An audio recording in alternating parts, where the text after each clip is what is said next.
అందరికీ నమస్కారం. నా పేరు అయ్యంకి సురేష్ బాబు. నేను మన తెలుగు రాష్ట్రాల్లోనే కాకుండా ఇతర రాష్ట్రాల్లో కూడా అనేక ప్రజా సమస్యలపైన Indian acts awareness voluntary organisation అనుబంధ సంస్థ మన హక్కులకై పోరాడు సాధించే తరపున మేము అనేక సేవా కార్యక్రమాలు మరియు భారతీయ చట్టాలపైన అవగాహన సదస్సులు నిర్వహిస్తూ ఉంటాం. ఇటీవల కాలంలో తూర్పుగోదావరి జిల్లా కలెక్టర్ వారి కార్యాలయంలో తూర్పుగోదావరి జిల్లాలోని డీడీ సోషల్ వెల్ఫేర్ జిల్లా కార్యాలయంలోని మెజిస్ట్రేటియల్ సెక్షన్ అధికారులు విధి నిర్వహణ నిర్లక్ష్యం ఎలా ఉన్నది అని ఉదాహరణగా మీకు ఒక చిన్న విషయం చెప్తాను. జనవరి 13వ తారీఖున తూర్పుగోదావరి జిల్లా కలెక్టర్ వారి కార్యాలయంలో ఫిర్యాదు ఇస్తే, అలాగే జిల్లా సూపరింటెండెంట్ ఆఫ్ పోలీస్ ఎస్పీ వారి కార్యాలయంలో కూడా ఫిర్యాదు ఇస్తే ఇప్పటివరకు ఎటువంటి చర్యలు లేవు. అలాగే ఫిబ్రవరి 20వ తారీఖున ఇచ్చినటువంటి ఫిర్యాదు కూడా, అలాగే ఏప్రిల్ మరియు మే నెలలో ఇచ్చిన ఫిర్యాదులపై ఎటువంటి చర్యలు జిల్లా యంత్రాంగం చేయకుండా ఫిర్యాదుదారుడు ఎవరైతే ఉన్నారో ఎస్సీ ఎస్టీ బలహీన వర్గాలను, వికలాంగులను, మహిళలను టార్గెట్ చేసి సమాచార హక్కు చట్టం లెటర్లు పెట్టి బ్లాక్మెయిల్ చేసే వ్యక్తికి సమాచార హక్కు చట్టం మీద ఎటువంటి అవేర్నెస్ ప్రోగ్రాలు కూడా చేయకుండా, అలాగే షెడ్యూల్ కులాలు, షెడ్యూల్ తెగల ఆకృత్యాల నిరోధక చట్టం 1989 నిబంధనలు 1995 ఎటువంటి అవగాహన లేకోకుండా ఎస్సీ ఎస్టీలని జలగలాగా పట్టి పీడించి రక్తం పీల్చుకు తిని వేధించేటువంటి పెంటగట్ల మణికుమార్ అనే వ్యక్తికి ఈ తూర్పుగోదావరి జిల్లాలో ఉన్నటువంటి జిల్లా కార్యాలయ యంత్రాంగం SC ST vigilance and monitoring కమిటీలో నాన్ ఎస్సీ కేడర్గా ఏర్పాటు చేయడం అనేది జిల్లా అధికారుల అవినీతికి, జిల్లా అధికారుల విధి నిర్వహణ నిర్లక్ష్యానికి నిదర్శనం. సదరు వ్యక్తిపై ఇప్పటికే జిల్లా కలెక్టర్ కార్యాలయంలో మరియు జిల్లా సూపరింటెండెంట్ ఆఫ్ పోలీస్ వారి కార్యాలయంలో కూడా అనేక ఫిర్యాదులు ఉన్నాయి. ఈ ఫిర్యాదులన్నీ పక్కన పెట్టేసి ఎస్సీలని పట్టి పీడించేటువంటి నాన్ ఎస్సీ కేడర్లో SC ST vigilance and monitoring కమిటీలో సదరు వ్యక్తికి చోటు కల్పించారు ఈ జిల్లా అధికార యంత్రాంగం.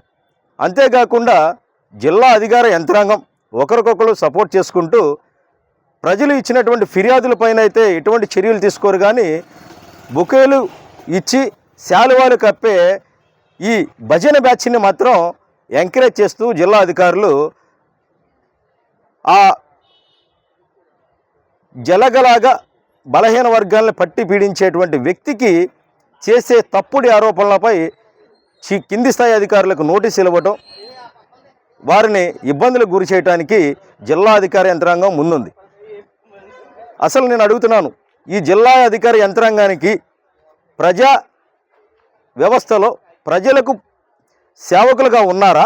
వీళ్ళకి శాలువాలు కప్పి బుకేలు ఇచ్చే భజన బ్యాచ్కి దాసోహం చేసి భజన బ్యాచ్ని ఎంకరేజ్ చేసే స్థితిలో ఉన్నారా?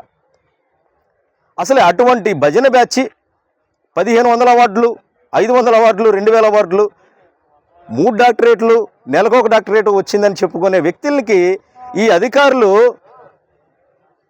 చదువుకున్నారా, లేక మొన్నటి వరకు గీతలు కాసుకొని ఇవాళ ఫేక్ సర్టిఫికెట్లు పెట్టుకొని జిల్లా అధికారులుగా వచ్చారో కూడా అర్థం కాని పరిస్థితి. ఎందుకు ఈ మాట అనాల్సి వస్తుంది అంటే, ఒక వ్యక్తికి ఒక డాక్టరేట్ రావాలి అంటే ఒక యూనివర్సిటీ ఇవ్వాలి, ఆ వ్యక్తి 10 సంవత్సరాలు ఒక ఆర్గనైజేషన్లో పనిచేసి ఉండాలి, ఎంతో సేవా కార్యక్రమాలు, దానికి ఒక ప్రొసీజర్ ఉంటుంది.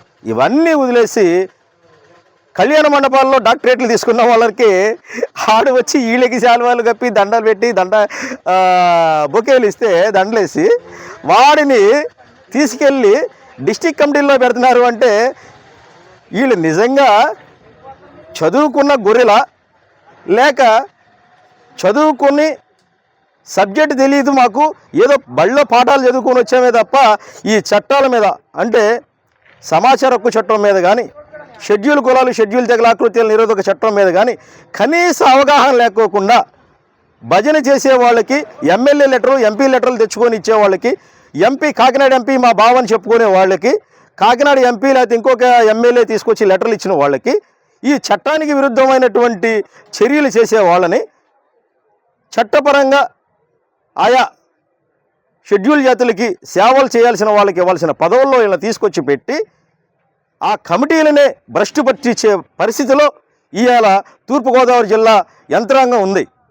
దీనికి నిదర్శనంగా అనేక దళిత సంఘాలు, ఇతర పౌరులు ఎవరైతే సదరు వ్యక్తి పైన ఫిర్యాదులు ఇచ్చారో ఆ ఫిర్యాదులన్నీ కూడా సెక్షన్ ఆఫీసులో తపాలా సెక్షన్లో ఉల్లిపాయలకు వేసుకునే బస్తాలుగా పేరుస్తున్నారా, లేదా ఆ వచ్చిన ఫిర్యాదుల మీద విచారణ చేసి వాట్ అని నిగ్గదలుస్తున్నారా? అర్థం కాని పరిస్థితిలో పాపం ఈరోజు గ్రీవెన్స్కి వచ్చినటువంటి వృద్ధులు ఎంతోమంది ఆవేదన వ్యక్తం చేస్తున్నారు. ఇప్పటికైనా ప్రజల చేత, ప్రజల వలన, ప్రజల కొరకు ఏర్పరచుకున్న ప్రభుత్వంలో ప్రజలకు పాలేరులుగా ఉన్నటువంటి కలెక్టర్లు కానీ, జిల్లా అధికారులు కానీ, ప్రతి ఒక్క ప్రభుత్వ ఉద్యోగి కూడా ప్రజలకు పాలేరుగా పనిచేయాల్సిన బాధ్యత ఉంది. అలాగే ప్రజలు ఇచ్చినటువంటి ఫిర్యాదులపైన విచారణ చేసి ముందు ఆ ఫిర్యాదుని స్థితిగతుల్ని ఆ బాధితుడి దగ్గర అవసరమైతే పర్సనల్గా విని యాక్షన్ తీసుకోవాల్సింది పోయి ఇప్పటికీ కూడా నిర్లక్ష్యంతో ఉన్నారు. పాపం ఎందరో వృద్ధులు, వాళ్ళని చూస్తే నాకు ఉసూరు అనిపిస్తుంది. 80 సంవత్సరాలు అయినా వడిసిలేరు నుంచి వచ్చి ఈ రోజున ఇప్పటికి ఎన్నోసార్లు ఇచ్చానండి, ఇంతవరకు నాకు అదీగతి లేదని నాగరాజ్ అనే వ్యక్తి నా దగ్గరకు వచ్చి విలపిస్తుంటే, అలాగే కేశవరం నుంచి ఒక ఆయన వచ్చి ఈ రోజున చెప్తున్నారు, ఒక పెద్ద ఆయన శివుడు రాంబాబు గారు అంట, ఆయన చెప్తున్నారు ఇలా పాపం ఎందరో సుమారు వాళ్ళ వయసు 60 నుంచి 80 సంవత్సరాల మధ్యలో ఉన్నాయి. ఇటువంటి వృద్ధులు కూడా కలెక్టర్ ఆఫీసుల చుట్టూ పాపం మాకు న్యాయం జరిగిద్ది అని అదొక నమ్మకంతో కలెక్టర్ ఆఫీస్కి గ్రీవెన్స్కి వస్తుంటే మండే వాళ్ళు ఎన్నిసార్లు వచ్చి అర్జీలు ఇచ్చినా పాపం ఫలితం లేదండి, మాకు ఎక్కడ న్యాయం దొరికిద్ది అని అడుగుతున్నారు. జిల్లా అధికార యంత్రాంగం సిగ్గుతో తలదించుకోవాలి. కనీసం ఆ వయసు వ్యక్తులు వచ్చి మీకు అర్జీలు ఇస్తుంటే వాళ్ళ బాధలు కూడా వినిపించుకోకుండా ఆన్లైన్ చేసాం, అయిపోయింది, వెళ్ళిపోండి, ఉపయోగమే ఉంటుంది. అధికార యంత్రాంగం, జిల్లా యంత్రాంగం మారాలి.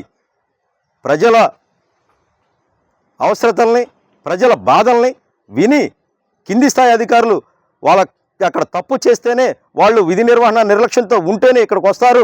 కాబట్టి ఆ జిల్లా యంత్రాంగం కింది స్థాయి అధికారులను పిలిపించుకొని బాధితులకి న్యాయం చేసే దిశగా ముందుకు సాగితేనే ఈ సమాజంలో ఈ యొక్క సమస్యలకి ఒక పులి స్టాప్ అనే పడుతుంది.